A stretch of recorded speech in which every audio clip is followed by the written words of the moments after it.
Welcome to Boxing with Uncle Robert. Tonight I want to talk about performance anxiety that a lot of athletes go through prior to competition. Now in boxing, there is a little bit of butterflies, nerves you feel before the fight. And what are you really afraid of? Is it getting hurt? I don't believe that's true, because if that was your main concern, you wouldn't get into boxing. You wouldn't spar, you wouldn't sign to take on a fight. You know the risk, you know it could be dangerous, but you're still doing it because that's what you really want. The biggest fear, and maybe the anxiety boxers have, it's fear of humiliation.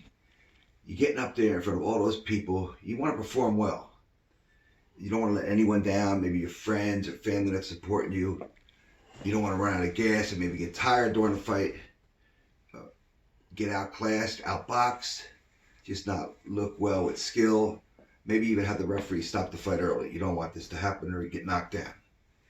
Now, what do you do if this happens in 3 or 4 fights? This keeps happening, you have this anxiety, all these things you feared happen after 4 fights. Now, this I could definitely say happened with me. I did not win my first 4 fights. And yes, I had all this anxiety, and everything I feared came true. I was stopped early because I wasn't throwing enough punches.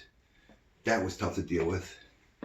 I ran out of gas many times. I was always intense, was outclassed, outboxed. You know, took some beatings in there. But as time went on, I thought about it and I said, with all this happening, do I quit? Do I stop now? Because before I started, I had a dream that at 25 years old, I started late, but I still was going to try boxing. I didn't want to get older years down the road and say, man, I wish I'd tried boxing. It would have been a great experience. I don't want to live with that emptiness or that regret. So I was going to carry on what I wanted to do. So I look back and I said, well, I look at it as a positive thing. I had 4 fights, no matter how they turned out. That's 3 rounds of fight, 2-minute rounds, 24 minutes of boxing up in the ring in front of a lot of people. This was something to be said. This was experience. Just like you take a stand-up comic. You ask them to perform at 10 minutes on stage. That's a long time. It could be eternity. Especially when you're telling your best joke, best line, and the audience just gives you a blank stare. You don't know how to come back from that. That's tough to deal with. Anxious the first time. But you keep doing it night after night. After a while, you roll with that punch, so to speak, and you're able to come back from the booing, the no reaction from the audience. Basically, you're getting exposed to the crowd. Your skin's getting thicker. You're able to roll with everything and deal with it. And the same thing with boxing.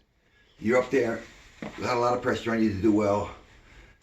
After a while, you're able to just see the person in front of you, not think about anything else.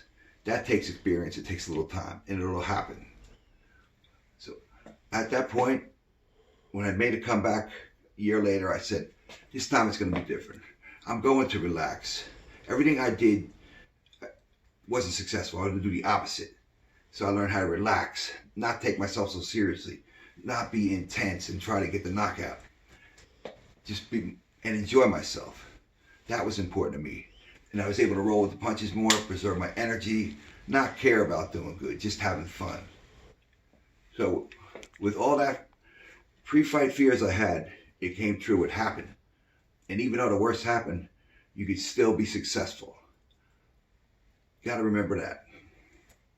So I hope this story can maybe shed a little light on someone, or someone can relate to it out there who's starting out in boxing. I hope it happens. So if you like this video, please subscribe to my YouTube channel. Remember to hit the like, subscribe, and share button. And please leave a comment. And until next time, this is Uncle Robert. Thank you.